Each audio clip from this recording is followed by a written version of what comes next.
News 18 से खास बातचीत में बृजभूषण शरण सिंह ने अपने ऊपर लगे सभी आरोपों पर खुलकर जवाब दिया। बृजभूषण शरण सिंह ने कहा कि सब कुछ सुनियोजित था, कुश्ती पर हरियाणा के कब्जे के लिए ऐसा किया गया। भूपेंद्र हुड्डा ने साजिश रची थी। क्या मैं उनके बेटे दीपेंद्र हुड्डा को हराकर अध्यक्ष बना था, जिसकी कसक थी। दोपहर 12:30 बजे देखिए पूरा इंटरव्यू। यही थी कि एक निष्पक्ष जांच करवाई जाए, इनको हटाया जाए। उसके बाद फिर ये हुआ कि एफआईआर की जाए, फिर ये हुआ कि गिरफ्तारी की जाए। तो आप ये कह रहे हैं कि सब कुछ सुनियोजित हुआ। हाँ, तो क्या मकसद क्या रहा होगा कि खिलाड़ियों को आगे करके उनको ढाल बनाकर पीछे से आप करें कि भूपेंद्र हुड्डा की तरफ से साजिश की गई?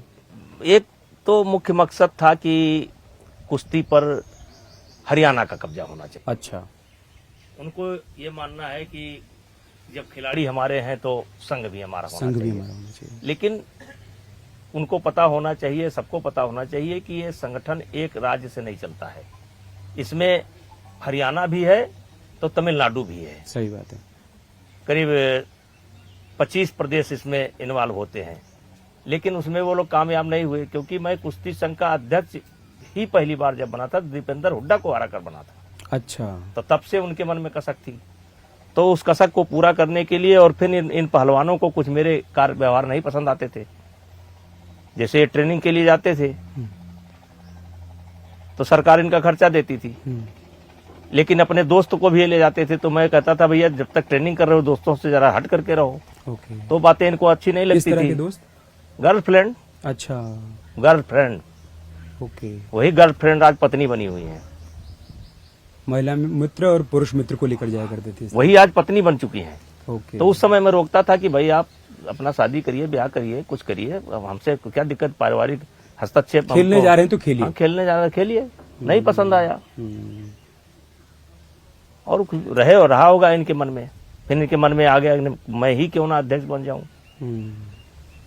और एक बहाना था मैं, क्योंकि महिला उत्पीड़न, यौन उत्पीड़न अगर भारतीय जनता पार्टी के ऐसे सांसद के ऊपर लगेंगे जो 6 बार सांसद रहा हो, जिसका बेटा विधायक हो, पत्नी सांसद रही हो, इतना बड़ा राजनीतिक परिवार हो, तो उसके ऊपर हमला करेंगे तो बीजेपी के ऊपर अपने आप हमला हो जाएगा। तो उसको बीजेपी से जोड़े, बहाना हमला हमारे ऊपर और बहाना इस निशाने पर बीजेपी। ब्रेक के बाद एक बार फिर से आपका स्वागत है। चलिए खबरों में आगे बढ़ेंगे। भारत में बहुसंख्यक हिंदुओं की आबादी में पिछले 65 सालों में कमी आई है। साल 1950 से 2015 तक देश में हिंदुओं की आबादी करीब 7.82% घटी है। वहीं इस दौरान मुस्लिम आबादी में 43.15% की बढ़ोतरी हुई है और 1950 में देश में हिंदुओं की जो आबादी थी वो 84.68% थी, जो कि 2015 में घटकर 78.06% हो गई। वहीं 1950 में देश में मुस्लिमों की आबादी का जो हिस्सा था वो 9.84% था, जो 2015 में बढ़कर 14.09% हो गया। और बीजेपी नेता अमित मालवीय ने सोशल मीडिया एक्स पर इस बात की जानकारी दी। अमित मालवीय ने प्रधानमंत्री की आर्थिक सलाहकार परिषद की रिपोर्ट के हवाले से ये जानकारी दी है।